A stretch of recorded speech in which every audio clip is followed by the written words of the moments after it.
As we look at the models today, most of what appears to be significant snow and some sleet and ice would accumulate or be effective in the counties, 36 counties that have been identified in the declaration of emergency. These will be primarily south of Interstate 20. The declaration of emergency has been issued so that we might be able to assist the Department of Public Safety and all emergency related agencies as set forth in the Mississippi Comprehensive Emergency Management Plan to begin to affect their duties and responsibilities in the event that this incident would be as severe as may be projected. As always in these types of situations, we're hoping for the very best conditions and planning for the worst. The National Weather Service today says that there may be ice accumulations of up to 3/4 of an inch along the Gulf Coast. Obviously an area that is not accustomed to the accumulation of ice and snow. Snow accumulations up to 4 inches along the Highway 84 corridor, perhaps up to an inch of snow along and south of the I-20 corridor. Temperatures statewide are expected to remain below freezing from Tuesday morning through late Thursday morning. Everyone south of Interstate I-20 could see some type of winter precipitation. Now again, the emergency declaration that was issued today was done so in an administrative fashion. It is a tool that will allow state officials to position and deploy resources to assist areas that are impacted by this emergency. Robert Latham and his team here at MEMA have been in constant vigil, working hard to make certain that we have the most up-to-date information. Again, we were on a briefing call at 3 p.m. this afternoon with the National Weather Service. I will call on Robert to discuss briefly some warnings that we might have for the general public and some advice as how to deal with this, and then Transportation Commissioner Dick Hall, and then Colonel Donnell Berry with the Department of Public Safety. Mr. Lake? Yeah. Thank you, Governor. As the Governor said, I mean, this is a significant weather event. It's nothing to take lightly, especially given the area of the state that's going to be impacted, part of the state that is not used to seeing winter weather. I will never ever forget my first disaster as an emergency manager in February of 1994 when the ice storm of 94 struck North Mississippi. There's nothing like an ice storm, and I can tell you that response to it is challenging. If you're not ready before it happens, there's not a lot you can do once it starts. So there's some things that I think that the public needs to understand. It looks as though, based on what we're getting from the National Weather Service, from about 6 a.m. or around dawn tomorrow morning on until about 6 a.m. On Wednesday morning is the time that we expect to see the precipitation. It doesn't look like we're going to get a break in the temperature. Temperatures may get above freezing for a brief time on Wednesday, but then whatever moisture's on the ground on the roadways will refreeze on Wednesday night and go into Thursday, so we could still have some lingering effects on into Thursday. You know, citizens that need to take this seriously. Once the precipitation starts, they need to stay off of the roads. I'm sure Commissioner Hall will talk about that. Just last weekend, we had just some small icing in southwest Mississippi, numerous accidents and fatalities as a result of that. And if you're not used to doing this, and even if you are, it's dangerous, it's hazardous, it's deadly. So make sure you do what you need to do before this starts tomorrow morning, which means you've got the rest of the day and tonight to take care of those preparations. Make sure you and your family are prepared. You have what you need to take care of yourself for 72 hours. Beyond that, check on your relatives, your friends, your neighbors, especially those that have special medical needs or functional needs, or that may be homebound, the elderly. You know, this has to go beyond me and my family. It has to be a community-based effort to prepare for this. We've had a conference call with all of our counties. Things are in place. We're ready.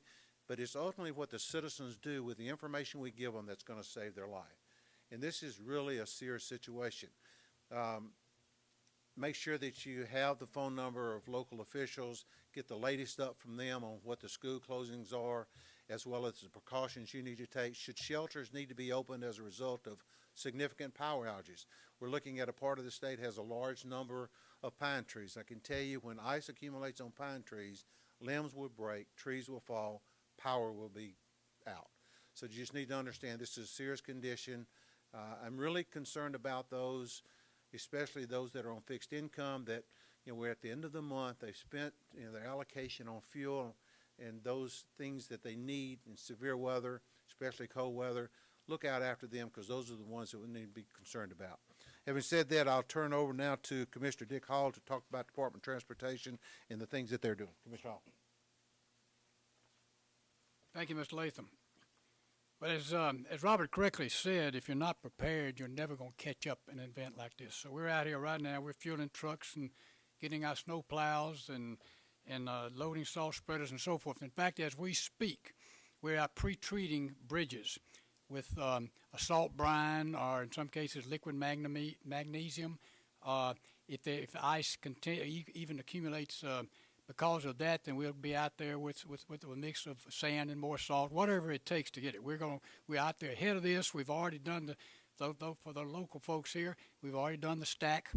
And we'll offer that before 4 o'clock when the traffic really starts today.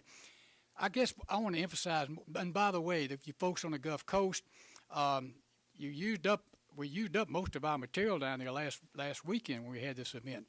So we're bringing everything we have from North Mississippi to South Mississippi. We'll have enough material and equipment to do what we've got to do, but we're bringing it. Fortunately, we don't expect it to hit the entire state, so we're able to resupply the southern part of the state. But I cannot overemphasize. If you don't have a reason to be on that highway, a very important reason, don't get on it. Don't get on those roads. If you are driving at an unsafe speed and you hit some ice, you're going to be involved in a wreck. And my biggest concern is the people that we have out there. Our first responders are out there right now preparing this to keep our highways safe for you. So don't make them unsafe for them to be out there working. Stay alert, pay attention to what you're doing, and unless absolutely necessary, just don't get in your car and drive. Thank you. Colonel Berry, Department of Public Safety. Good evening. I want to encourage the motoring public to stay off the roadway during this particular winter storm. You know, I want you to use extreme caution if you have to travel. We are going to move 20 additional troopers in the southern part of the state to be on hand to help the motoring public in case they needed assistance on the roadway. And if you are running into an emergency or need assistance out there on the roadway, you can dial *47. If you need to find out the road condition on a particular road, you can dial 511. Again, we don't encourage the motoring public to stay off the roadway unless you absolutely necessary have to travel. Thank you. There was a brief discussion earlier about school closings. We have a representative here, Mr. Shane McNeil from the Department of Education, but I've been informed that we have 26 school districts that have closed at this time. Most of those are south of I-20. The decision to close the school would certainly be up to the superintendent of education in that particular district. We're asking them to contact and be in close consultation with their emergency management offices in their particular county and the area where their school district may be located. If they are advised to close that school, if they come to that agreement, we certainly would expect that to occur tomorrow, and we know that the number would increase as we begin to see notices go out of accumulation of snow and ice again in the 36 affected counties. That's what we know at this time. We'd be glad to take any questions. Scott. Are we fearful that we may actually have to close any roads down because of the ice threats over some of these bridgeways? I think it would matter, and I'd let Commissioner Hall respond to that, but I think it obviously determines on the determination on the accumulation. On the call with the National Weather Bureau tonight, there is a lot of uncertainty, as there always is in these types of events, but there's a very good possibility as we see ice accumulations up to 3/4 of an inch. If that would occur, particularly in a rural area near a bridge, I could foresee that some roads may be closed. Commissioner Hall, would you like to address that?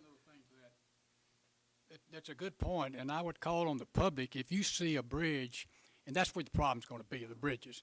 If you see ice accumulating on a bridge, if you'll contact your local law enforcement, they know who to get hold of at MDOT. And that is information we need. We've got people sitting there ready. We've got them, trucks sitting in warm sheds so that we won't have a problem freezing up or anything. We've got equipment and material ready to go. But if the public sees a place that we missed or it's accumulating faster than we anticipated, let your local law enforcement agency know. They'll get in touch with us, and we'll have people out there on it. The pre-treating of the bridges, are you doing that just at key spots like the stack or every place you? We're doing it as material allows. Particularly the key, we're starting with the interstate. The interstate's first, because that's going to carry the most traffic, and you also have bigger, higher bridges there that probably will ice before the others. And then we're going to kind of work south from Jackson with our pre-treatment here. And of course, the southern end, they'll be coming up from the coast.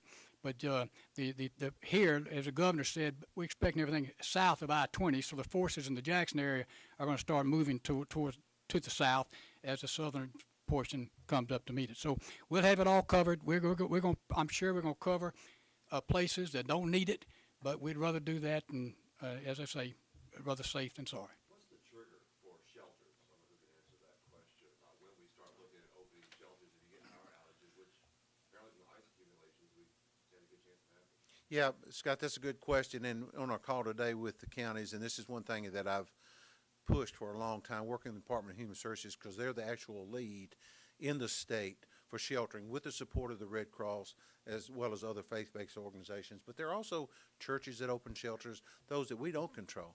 And what I've told them is that you've got to identify where these shelters are. But the trigger is once people, if you have significant power outages and people do not have a way to heat their home and they start doing things that are crazy that could, open fires inside the home and create carbon monoxide, people die from that. So just to make sure that there is one identified, where it will be, and then make sure it's close to where you might need it, because if people have to get on dangerous highways to get there, then the potential for wrecks, increases. So. Are you trying to encourage any school districts to close now? One of the things we run into in past storms, people come to a wait and see. They start school and then 10 o'clock say, come get your kids, and I've heard parents complain. I'm on the road trying to go get them. Shane with the Department of Education is here. Shane might want to answer that question. Come on up, we'll let you address that. Obviously, there are counties south of I-20 that will see adverse weather conditions over the next couple of days.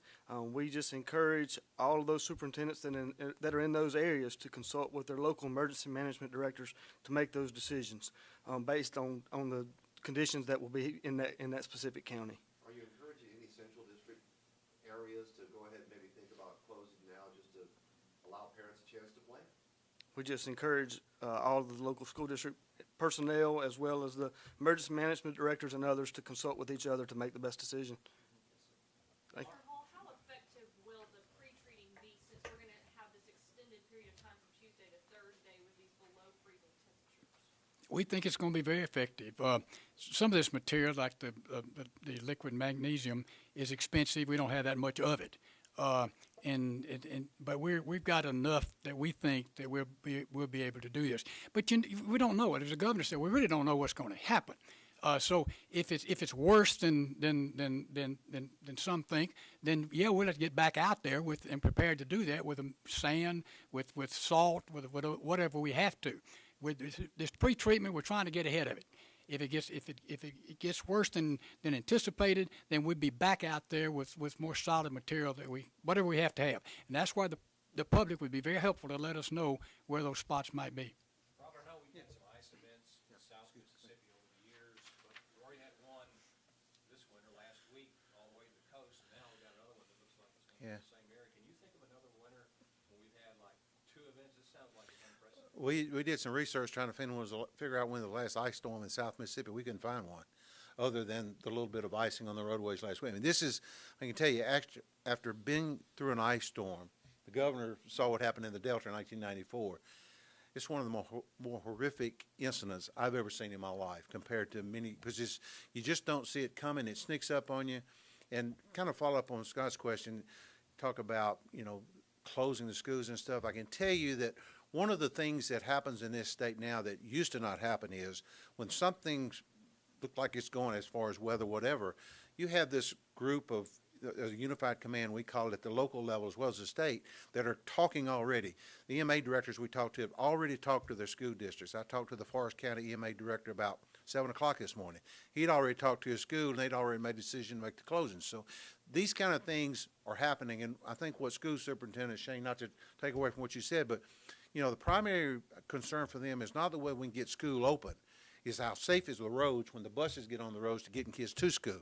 And I can tell you, I don't believe any superintendent or principal is going to put the life of a child in danger just to get them to school. If it's dangerous, they're going to make a decision to close the schools. But yeah, this is unprecedented, I think, and this is an area the state's not used to seeing something like this. Are you concerned that, you know, the event last week, as bad as it was, you know, may pale in comparison to this one, and some people might, you know, have been lulled, well, I got through that one okay last week, and this one's going to be the same thing, when it, in fact, it might be worse? Well, I hope that certainly the area of the state that we're talking about, you talk to the people on the Gulf Coast that stayed during Hurricane Katrina, because Hurricane Camille was as bad as it ever gets. I'm one of those that believes it can always be worse, and I hope that they've learned that lesson, that, you know, as bad as it may have been, that this is it's gonna pale in comparison to what this one's gonna be like, Randy. Are you guys considering closing down any roads as of right now? Because I know last week, I know bridges were a main one, especially crossing the Mississippi River Bridge. Are there roads that you are already looking at, like these are gonna be closed? And again, we're looking at the next 8 to hours or so after midnight. I think we'll know more. We'll know more as the Weather Service continues to give us updates, and hopefully we will be able to give more information as the evening goes along. We have the questions from anyone on the phone line that may be at the media from the Gulf Coast. All right. Thank you all so much. We'll continue to keep you updated as we have more information.